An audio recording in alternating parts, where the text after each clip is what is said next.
Here in the desert, money doesn't talk, it shouts. Here, people demand the best out of life, and they want it now. Fast cars, great beaches, jet skis, fabulous architecture, and some quirky sports.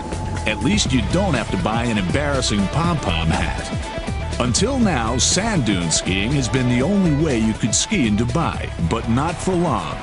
The latest grand project is to build a ski resort with real snow right here in the desert.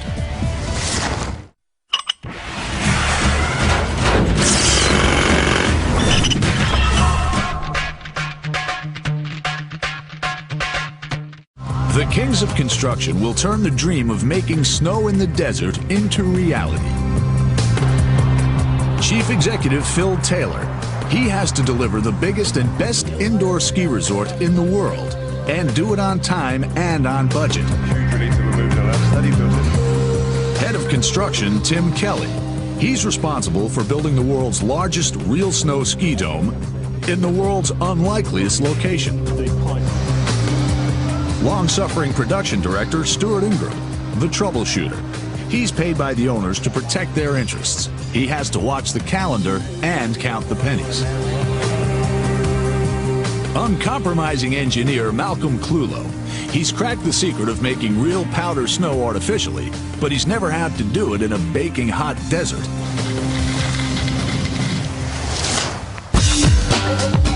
Ski Dubai is a massive engineering project demanding solutions to some unprecedented problems.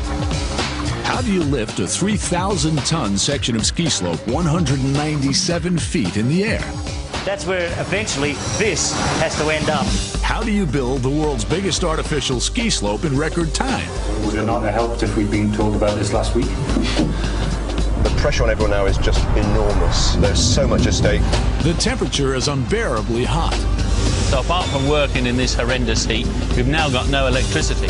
They're nearly at breaking point. And if we don't open in time, there's huge penalties for everybody.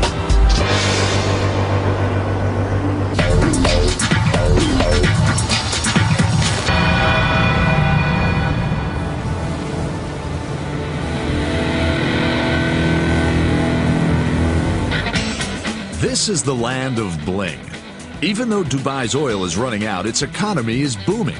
Dubai's rulers have encouraged the development of tourism. Tourists love to shop, and Dubai is the shopping mall capital of the Gulf. But how do you make your mall stand out from the others?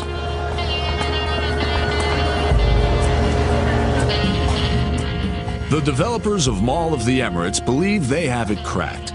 This giant construction site covers 6.5 million square feet of desert. It'll offer 2 luxury hotels of 900 rooms, car parking for 7,000 cars, a 14-screen cinema, and this, Ski Dubai.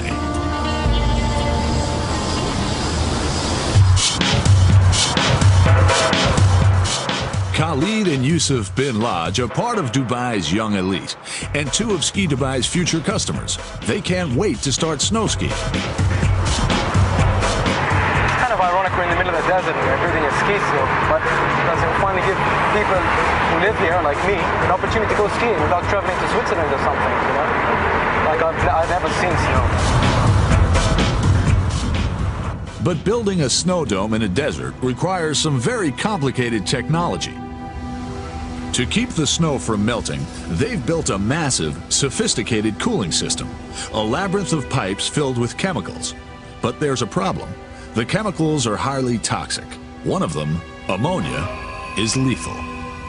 It's a very efficient refrigerant, but it can be explosive in certain concentrations.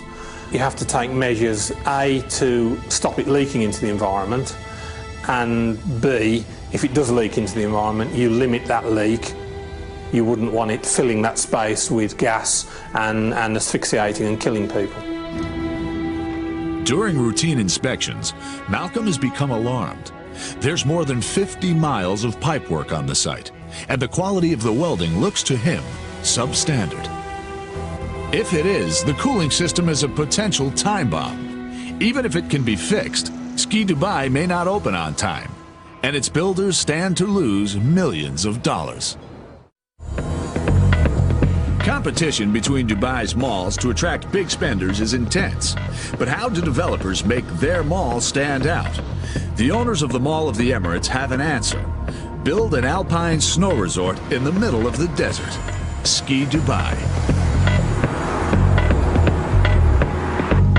Ski Dubai will have a curved slope 1,312 feet long.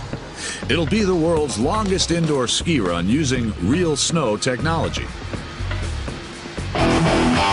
Other ski domes around the world are built the easy way. The owners find a nice steep slope and put a roof over the top. But there are no hills in Dubai, only sand dunes.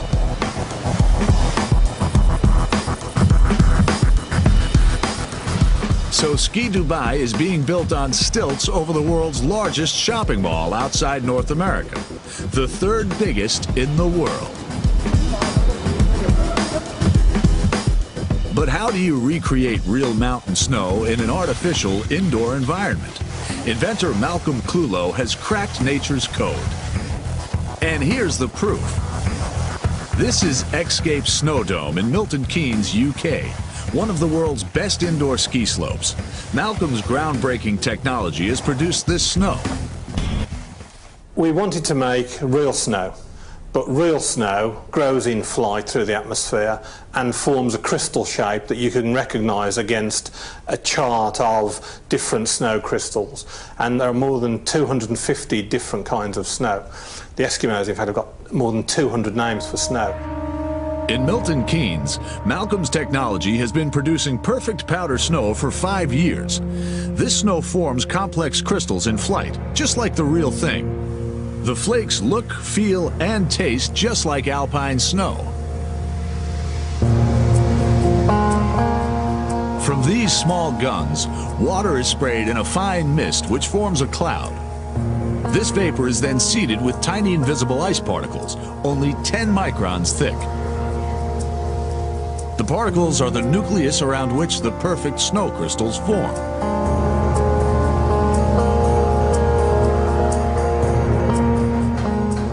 To keep the dome's 270,000 square feet at the right temperature, you need 10 megawatts of cooling capacity, with 24 coolers suspended from the ceiling.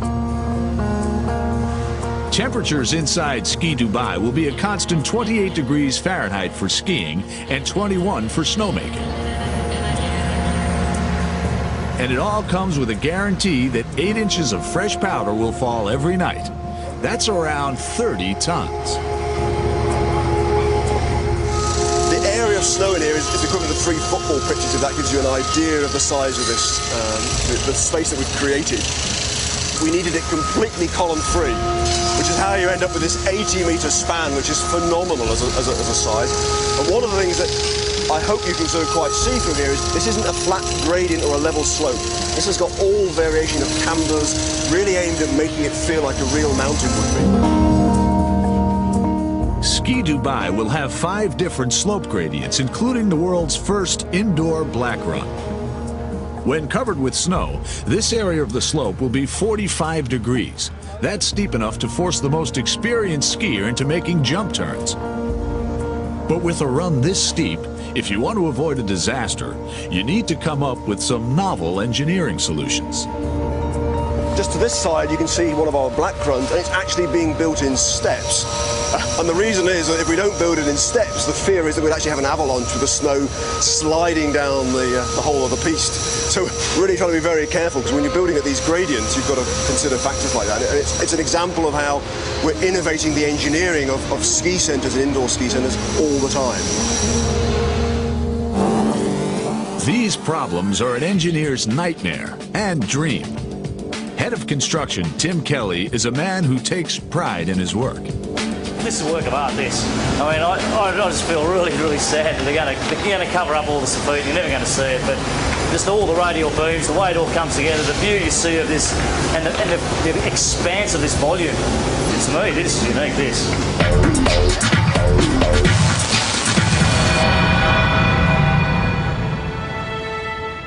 The bizarre engineering challenge is to bring, effectively, a snow-capped mountain into the sweltering desert. To make the snow and to keep it from melting, you need miles of pipes filled with dangerous chemicals. Given the risks, the authorities insist on the highest quality of materials and workmanship. Selection of pipe materials, selection of valves, selection of everything within the ammonia system, including the grade of welding that's applied on site. Ammonia, an extremely hazardous toxic chemical, is the main refrigerant. But during routine inspections, Malcolm has become alarmed that the ammonia cooling system may be unsafe. Because this refrigerant is explosive and is toxic, someone could get killed. If the safety of Ski Dubai's cooling system is in doubt, then the project cannot move forward. Malcolm Clulo is most concerned about the quality of the welding. See, that's where we're going to have considerable problems if that's a repair, which it looks as if it might be. Yeah. This is such a big problem, you know, there's so many welds close together. Yeah. There's even rusting on the weld, which is never a good sign either. Yeah. You almost get to a point where strip it out and start again is the most practical. As part of their agreement, the contractors have to test 10% of the welds using non-destructive methods, meaning either X-rays or ultrasonic imaging. They chose to do an X-ray test, and you can see whether you get full fusion, whether you get any what's called inclusions, which would be oxides or dirt particles that have gotten into the weld in the process. And normally you would allow up to 10% of the 10% as a failure rate. Anything over that, and you increase the non-destructive test to 100%, because what it's telling you is that the welders are not up to the job. The results alarm the senior engineers. What we found was we got 40% failure of the 10%, which is huge. Look at the rust on the inside of the pipe as well. The welding inspector gives his verdict. How much of that, Roger, would be caused by the prep and how much by the fusion weld? The lack of fusion or lack of penetration that you're getting, I think, now is a welding defect based on welding or fit-up. Maybe the fitters who are fitting it up for the welder. Mismatch in size is a problem. Yeah. You know, fitter is an art to get it ready for the welder. Yeah.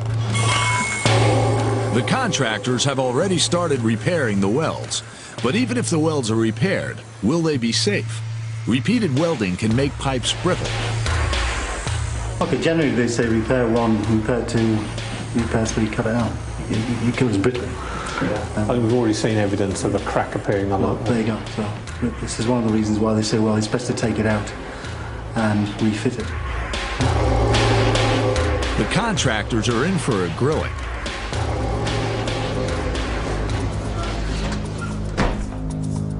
In the meeting, the contractor agrees to X-ray test every weld and repair, and then retest any failures in the ammonia plant. Meanwhile, engineers are facing one of the biggest challenges of this entire operation.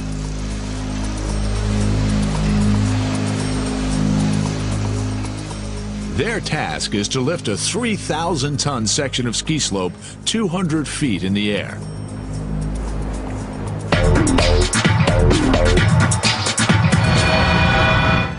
Most buildings are built from the ground up. The higher you go, the more scaffolding you need. Project Director Stuart Ingram has decided to use a method that'll save time and money. One of the big hidden costs that you'll see on jobs of high structures or whatever else is the temporary works that are required to build it. And that was one of the big drivers that led us to push away from traditional construction to strand jack. Strand jacking means constructing a building on or close to the ground and then lifting it into its final position. This 300-foot section of ski slope is nearly complete. Today it's close to the ground, but not for long. Soon it'll be lifted 200 feet to form the upper section of the slope. What you can see from here is the big floor truss at the back there. That's where eventually this has to end up. So you can see the roof rafters at the top.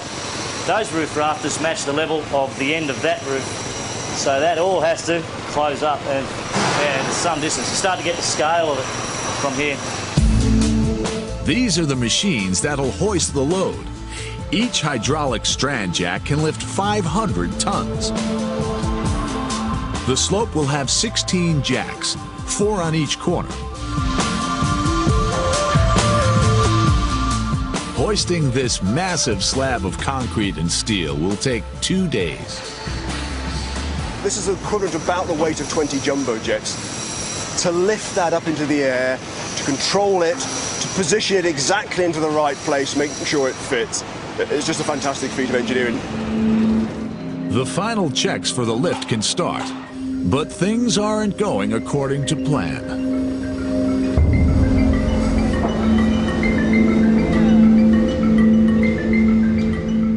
Tim has returned to his office. He's concerned that the weather is deteriorating. Should he call the operation off? On the weather forecast here, I don't know if you can see it. You can see here the wind speed in knots. And what we have here, which is concerning to us, is that sometime in the afternoon this evening is a peak before it starts to ease. The wind, the effect of the wind on the structure is something we've always been debating. It's something we've been nervous about. Yeah. You don't want something that heavy uncontrolled. You know, you're talking about 3,000 tonnes on an end of a rope. You know, once it starts to swing, basically the thing will start moving like a pendulum. You can't stop it. You can't stop it. So decision is?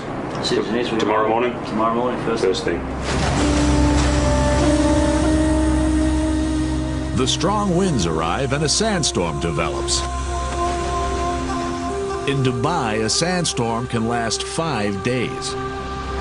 Obviously very disappointed the lift hasn't gone ahead today, but that's better to be on the safe side, and it's far better that we heed the warnings of the weather forecasters and the engineers, and obviously call it for tomorrow now. But disappointing.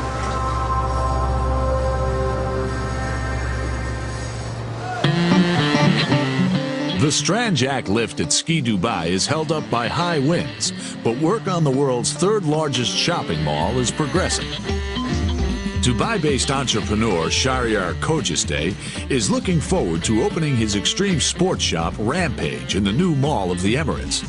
But there's still a lot of work to be done. Rampage is all about skate, surf and snow. What's going to happen is that the shop front is going to be as though you're walking through a big pair of snow goggles. So you walk through the arch of the nose bridge, basically. Shahryar has done his research and he knows his potential customers.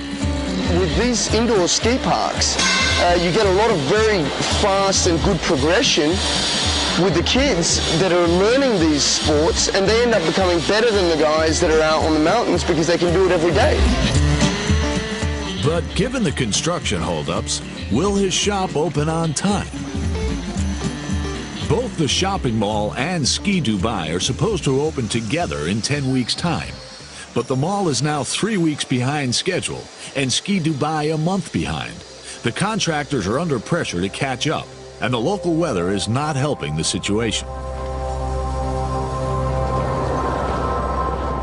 Luckily, the sandstorm is blown over during the night.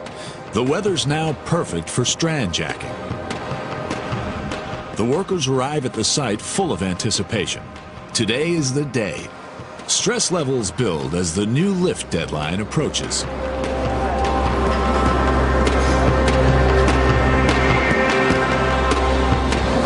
Look at it now, it's not a breath, it's great. It's a huge difference.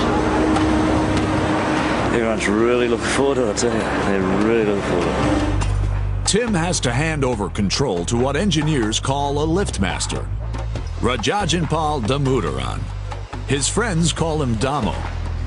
It's a highly specialized job, and Damo's the most experienced lift master in Dubai. Before going ahead, all the chief engineers have to agree that the structure is ready to lift. We want to get a no objection. With the documents signed, the responsibility is now Damo's. All right, Damo, it's all yours, mate. Away you go.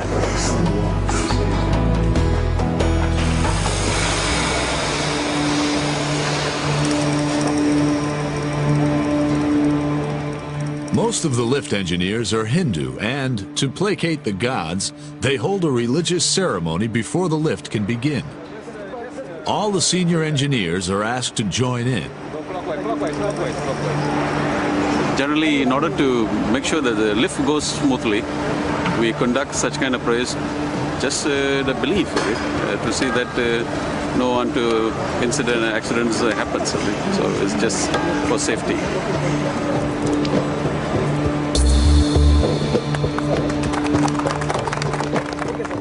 The head of construction, Tim Kelly, is also feeling anxious.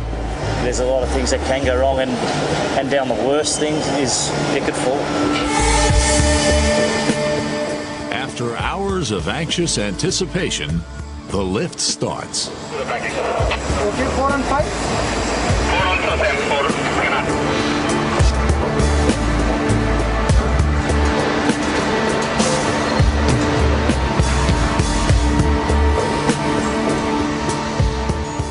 The hydraulic jacks hoist the strands inch by inch. The first fifth of an inch is the hardest. This is where all the stresses are at their most critical.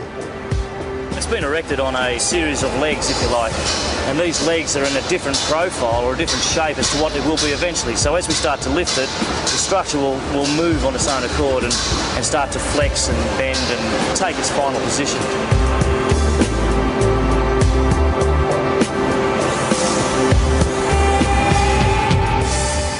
The ends lift first. The rigid concrete and steel structure bends and sags slightly in the middle, so the center is last to rise up. Now the structure begins to make long, low groans.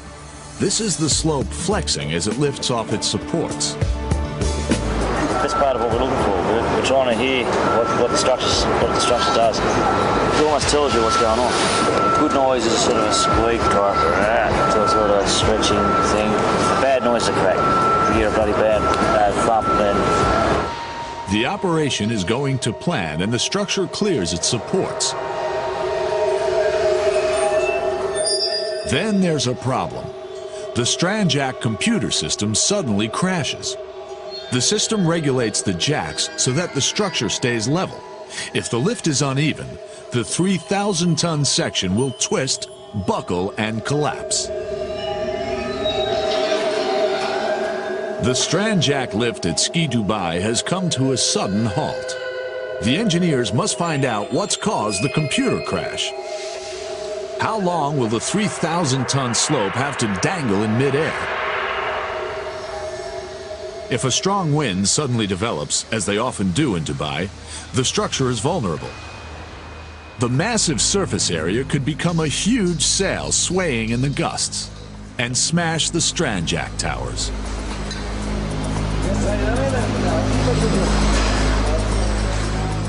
The fault is basic, but it's taken an hour to locate. A vital power cable has failed. Relieved, Damo restarts the lift.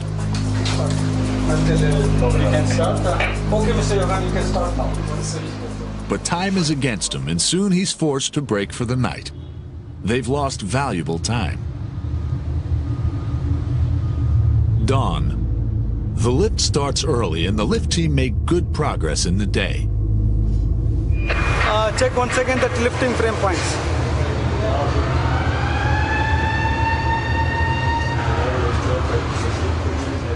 But at 5:30 in the afternoon,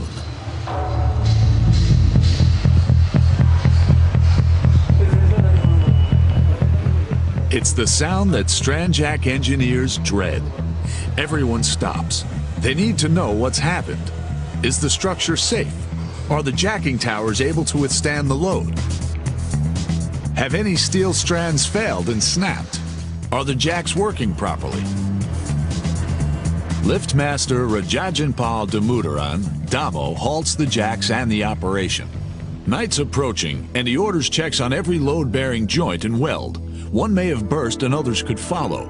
It's better to leave the slope to the mercy of the wind than to press on with unsafe jacks. Every available engineer is assigned to checking. The fault must be found. This team examines the wind guides, the brackets that help keep the structure stable. one may have snapped. After an hour and a half, they find the fault. We took 100% load on early in the afternoon. The tower was shortened, so you can imagine all that load going onto the towers and steel actually compresses slowly. What we have is series of connections onto the pylons because those towers at that end are quite high. What happened is that as it shortened, one of the sliding connections was supposed to slide sort of bound a bit and then later on just dropped it into its position. That was the noise we all heard, and it's a very sharp thud. You know, you've got 3,000 tonne hanging on some strands here. Everyone's immediately thinking, we've got a weld failure or something like that. Everyone starts running around. With all the checks completed, Damo can continue. Excellent progress is made, more than 98 feet.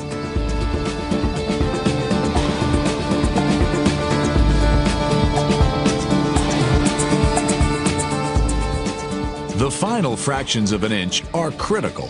Every strand must be at exactly the right level.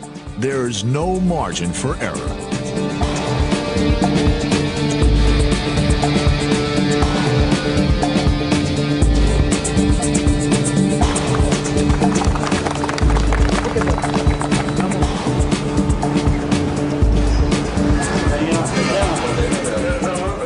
The lift is over and the team celebrates.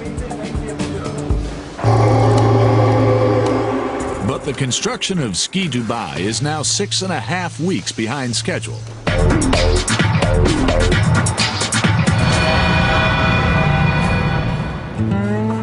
The next phase of construction. Production director Stuart Ingram's day begins badly.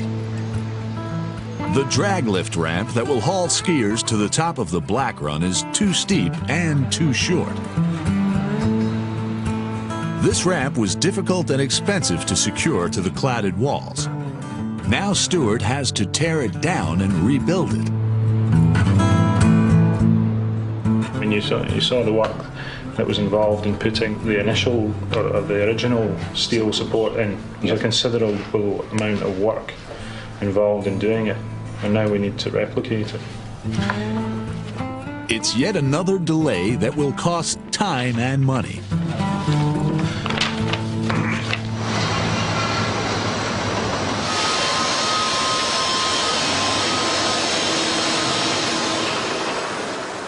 The July temperature has risen to an unbearable 127.4 degrees Fahrenheit. It's not just the engineers who are behind schedule. The interior designers are too. They're carving artificial rock out of concrete, but it's setting fast. Then, without warning, the power shuts down. The carver's tools are now useless and work has to stop. The problem we've got right now is, one of the phases has gone down with the power. So apart from working in this horrendous heat, we've now got no electricity.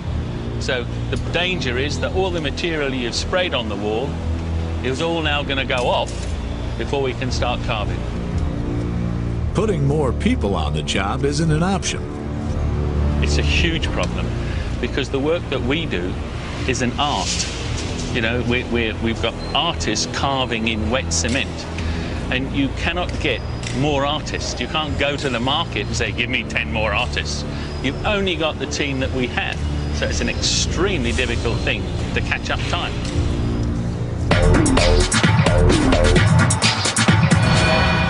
But still, the problems continue.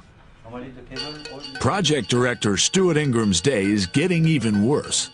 He's chairing a meeting with the French chairlift constructors, but he's about to receive an unwanted surprise. This is a big problem for Christian.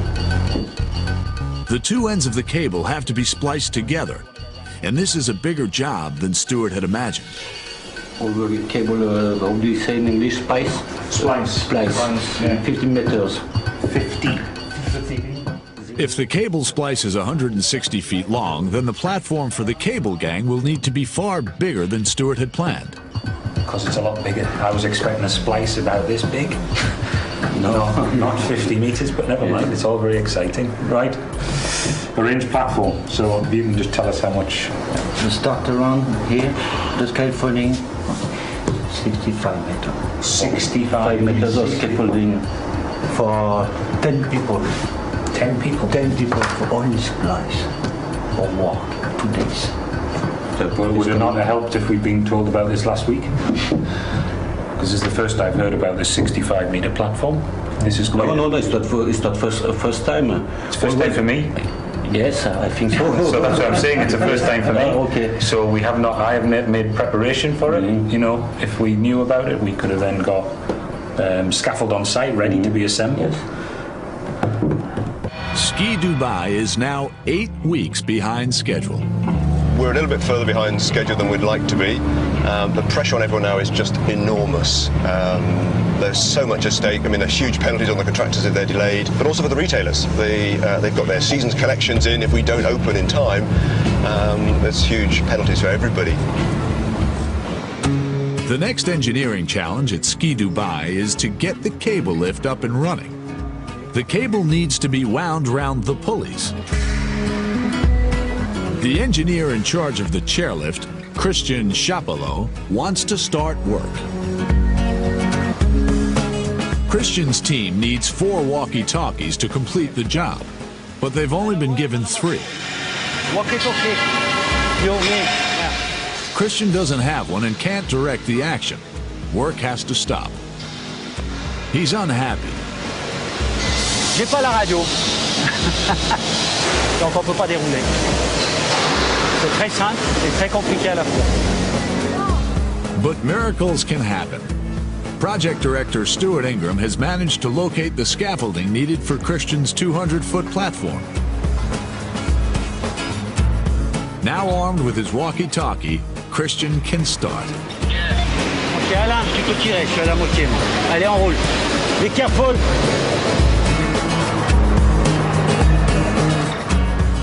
But Christian's not happy for long.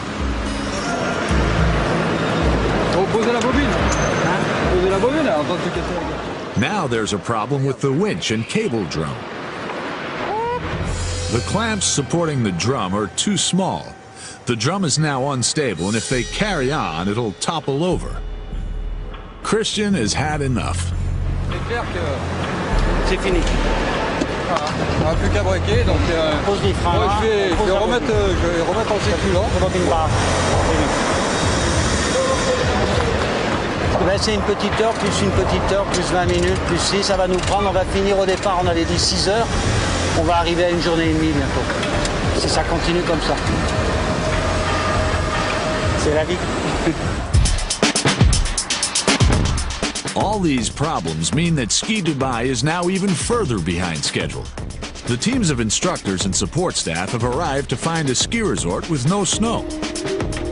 For the first week, there's much to do.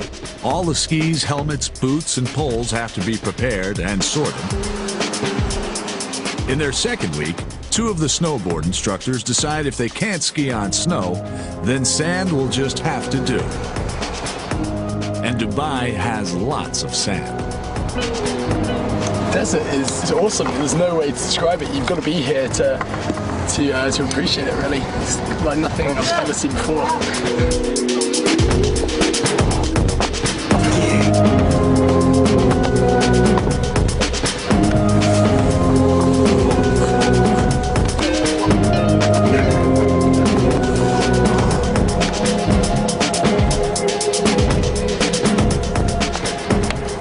Sandboarding is incredible. It's very different to snowboarding. A great experience, certainly. Yeah, I thought the sandboarding was pretty cool there. It's a bit slower than snow, obviously, but it tastes a little bit different as well. Yeah.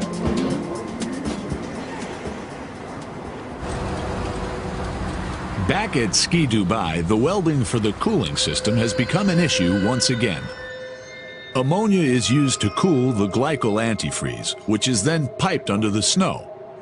The ammonia system failed several tests, and the problems are now being corrected. But none of the 4,500 welds in the glycol system has yet been inspected. And after the experience with the ammonia welds, Malcolm Clulow is concerned. There is a life safety issue with the glycol as well, because although it's not a volatile refrigerant, it doesn't boil as a gas.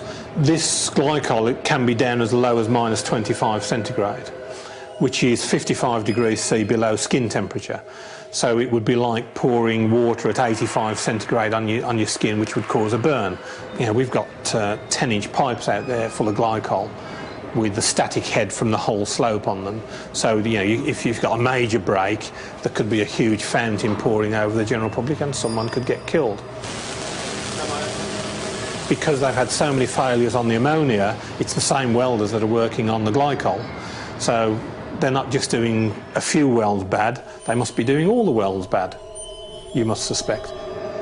As it happens, the welds are fine, but as Malcolm doesn't know it yet, he's still highly suspicious.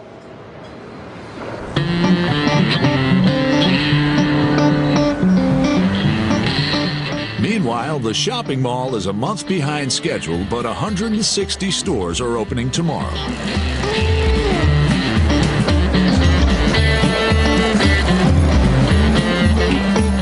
Shahryar Khojisteh is in his extreme sports shop. Stress levels are high. There's much to do. It's 1 o'clock's too late. You gotta call him now. No, but this is supposed to be checkup plate. How many sandals will go on this? Someone tell me. Sharon, we need now. No, but listen, are you gonna set up the sound system in here? The sprinkler guy also has to come and straighten up the sprinkler. The sprinkler system is not aligned very well. I'm a bit of a perfectionist, so I need stuff to be straight. So that has to be fixed. There's some lighting issues that the guys have to come back and fix again, but that'll happen probably after the opening. Would have liked to have opened with a perfect store, but these things sometimes don't go your way. But overall, we're very, very happy, but there's a lot of things to be done yet. Shahryar and his staff are not the only people feeling the pressure. The main road in and out of the mall is only half finished, and project director Stuart Ingram is organizing the final push for completion. No, this is quite a common occurrence on our last day. We've basically got a very labour-intensive activity, which is block paving. And the thing is, you can just throw hundreds of guys at it. So literally, we've had probably 200, 300 guys on this for the last 3 days, blitzing this area all the way from the car park round, making the final link. You'd be amazed, 4 or 5 hours of cleaning, road markings on the top, it'll look like a finished job. The mall is almost finished, but Ski Dubai is nearly 12 weeks behind schedule. Any outstanding technical problems must be resolved, and quickly. This calls for another meeting with the contractors. Yeah, we've seen so much evidence of bad fit-up on welds. Inspect looked at the photographs that we got on the ammonia set fit-up, and his view was he would have rejected 95% of it. There's no need to make horror stories. We're not making horror stories. What you demonstrate is wrong. Okay, I don't like that. I don't think you're being fair. Based on the evidence that we've seen on some of the ammonia pipe, where we have to do a retest and re-weld, then that's where we are. And that's the confidence. We need to build that confidence level up. And in doing so, the best thing we can do is go out and do some representative sampling. To make sure that the cooling system is safe, Malcolm and Stuart want the contractor to test 10% of the welds by X-ray. The welds are in fact good, but Malcolm and Stuart don't know it yet, and still make the contractor sweat. I would say 97% of the welding has been completed. And so. I mean, what you're saying implies that we're not doing it. So it's not a question in people's ability or anything like that. It's just technical issues that we want to have closed. I mean, one thing also you will have to accept is that this project cannot start this quickly. That's not on the agenda today. That's not on the agenda. That's part of the that's an assumption, Wally, that you're assuming that you're going to help us. Look, you imagine forget September, forget October. You're dreaming for a white Christmas.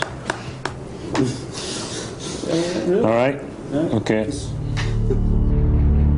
We suspect the contractor is putting up this shield because he knows full well that we'll have the same level of failure on the glycol pipework that we've had on the ammonia pipework, at least, which would mean we'll immediately require him to go to 100% X-ray test on 3,000 odd welds, and that will take a huge amount of time and a huge amount of cost.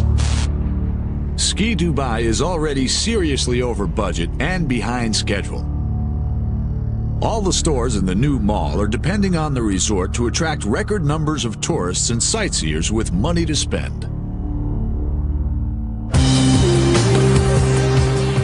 Structurally, Ski Dubai is almost complete. All it needs is snow, 6,000 tons of it. That'll take a month to produce. But first, the technical problems have to be solved. The French chairlift engineers will soon be finished, and all that remains for them to do is to attach the chairs to the cable.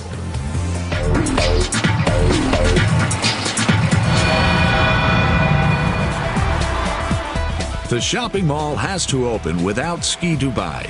The owners have decided that it'll be a low-key affair and save the big celebration for when Ski Dubai opens.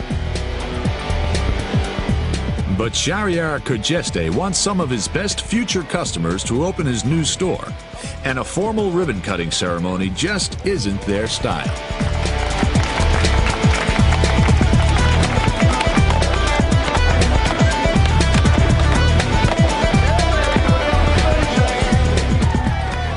Back at Ski Dubai, engineers have been testing the cooling system.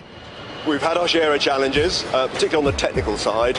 The systems have been tested on, off, switch them off, make more adjustments.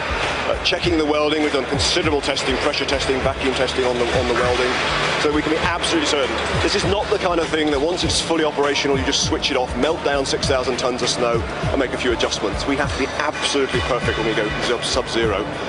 And we're ready, we're at that stage now. Finally, all the technical problems at Ski Dubai are solved. It's 3 months late, but snow has finally started to fall in the desert.